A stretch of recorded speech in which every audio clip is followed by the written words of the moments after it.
오늘 저희 동아일보가 일면에 단독 보도하고 있는 내용인데 깜짝 놀랐습니다. 단국대의 장 교수가 왜 이렇게 무리하면서까지 자격 없는 조국 후보자 고교생 딸을 제1저자라는 상식 밖의 조치를 취해줬을까? 아는 사람들이 궁금했습니다. 그런데 저희 취재 결과 이 장 교수의 아들은 그 이후에 조국 후보자가 있는 서울법대에서 인턴을 한 사실이 확인됐고 이 경력을 바탕으로 장 교수 아들 미국 명문대 듀크대까지 진학을 한 사실이 확인됐습니다. 상세한 내용 바로 살펴보시죠.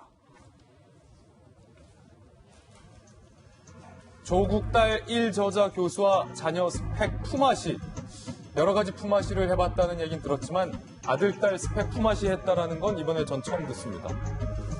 평범한 조국 후보자 얘기처럼 개천에 살고 있는 가자랑 붕어들은 이런 스펙 한 줄 추가하기도 하늘의 별따기인데 만약에 이 의혹 사실이라면 이분들은 개천에 산 게 아니었어요. 애초부터. 조국 딸 조모 씨, 제1저자 등재 논문 책임 저자인 단국대 장 교수 아들 장모 씨. 한영외고 같은 반이었어요. 조국 후보자 딸과.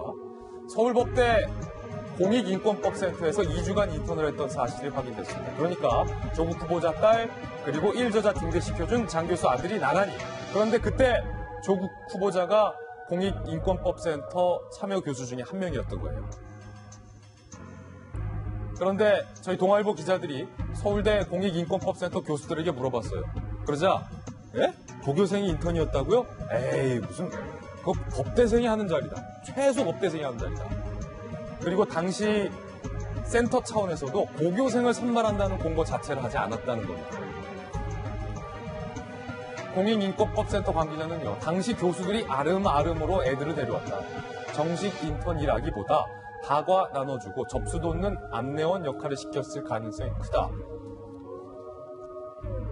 2010년 조국 후보자에 따른 1저자 스펙을 바탕으로 고려대 명문대를 입학했고 2010년 9월 같은 해 단국대 장모 교수 아들 장 씨는요, 서울법 인권법센터 스펙을 바탕으로 듀크대, 여기 입학비가 상당히 비싼 걸로 유명한데 듀크대에 입학을 하는 성과를 내기에 이르렀습니다. 김배민 박사님, 네. 야 이거 뭐 저희 같은 평범한 학부모들은 서울법대의 인권법센터에 우리 아들 딸을 인턴 시키는 게 뭐 거의 불가능에 가까운데 지금 오늘 동아일보가 보도하고 있는 내용에 따르면 네. 조국 교수 그다음에 단국대 장 교수의 아들 딸들이 정말로 우연치 않게 서로가 교차해서 밑에서 인턴이 된 거예요?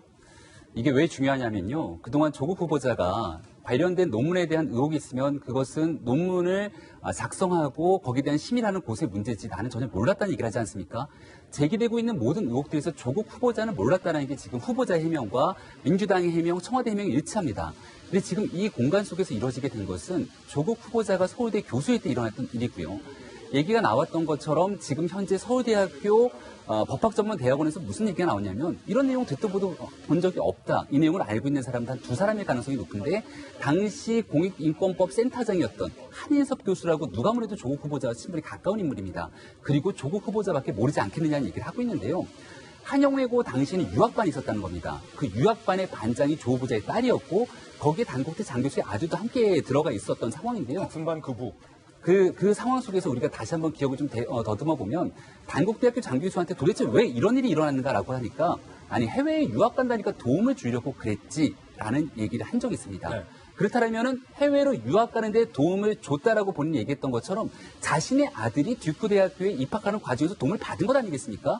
서울대학교 이 센터에서는 공개적으로 인턴을 고교생을 채용한 적이 없는 사실이고 네. 그 중간 과정 속에서 조국 후보자가 있기 때문에 이 사건에 대해서 세간이 제기하고 있는 의혹이 만약 사실이라면 우리가 얼마 전에 봤던 드라마 스카이캐슬이 그대로 현실이 돼서 권력을 갖고 있는 부모들끼리 자녀들의 스펙을 품앗이로 나눠주고 결국 그 결과로 특정한 힘에 의한 자녀들이 대학 입학에 혜택을 받은 것 아니냐라고 하는 국민적 분노는 커질 수밖에 없는 상황이 된 것 같습니다. 아니 김배민 박사님, 네. 조국 후보자는 이 같은 스펙 쌓기, 그다음에 자격 미달의 인턴 꼼수 의혹과 관련돼서 아버지였던 나는 잘 몰랐다라고 해명을 했는데 지금 조국 후보자가 서울법대 교수로 재직했고 공익인권법센터의 해당 교수였는데 그 센터 밑에서 자기 딸과 자기 딸 친구 장 교수 아들이 인턴을 했으면 출근해서 오가다가도 애들 왔다 갔다 하는 거 볼 수 있지 않았겠습니까? 이걸 어떻게 모른다고 할 수 있죠? 그것보다 한 단계 더 나가서요. 당시 한영외고의 유학반의 반장이 조국 후보자 딸이라고 얘기를 했는데 거의 같은 반이었던 거고요.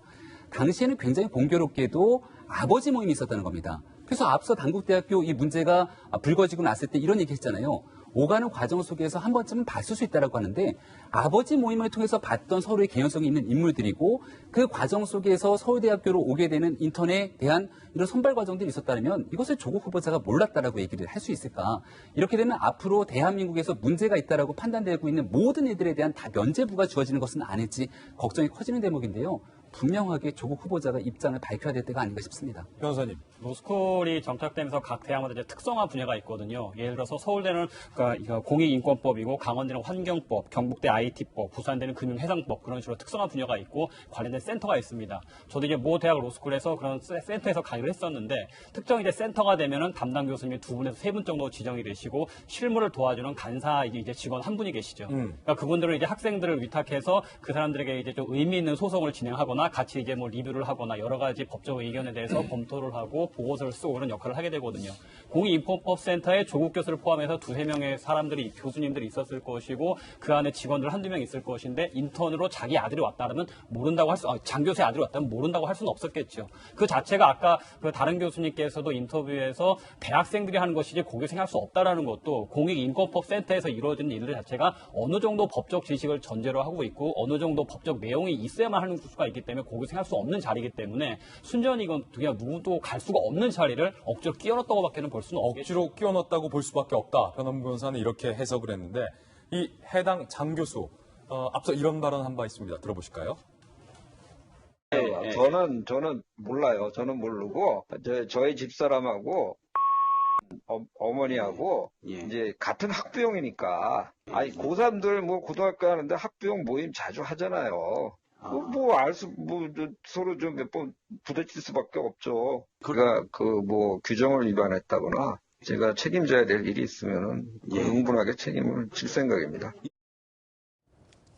장 교수는 응분하게 책임을 질 생각이다라고 이야기를 했습니다. 만약에 자격이 안 되는 고교생을 편법으로 서울법 인권센터에서 인턴을 누군가가 시켜줬다면 그 사람도 책임질 일이 발생한다면 책임져야 하는 상황이 오게 될지도 모르겠다라는 생각이 드는 순간이었습니다.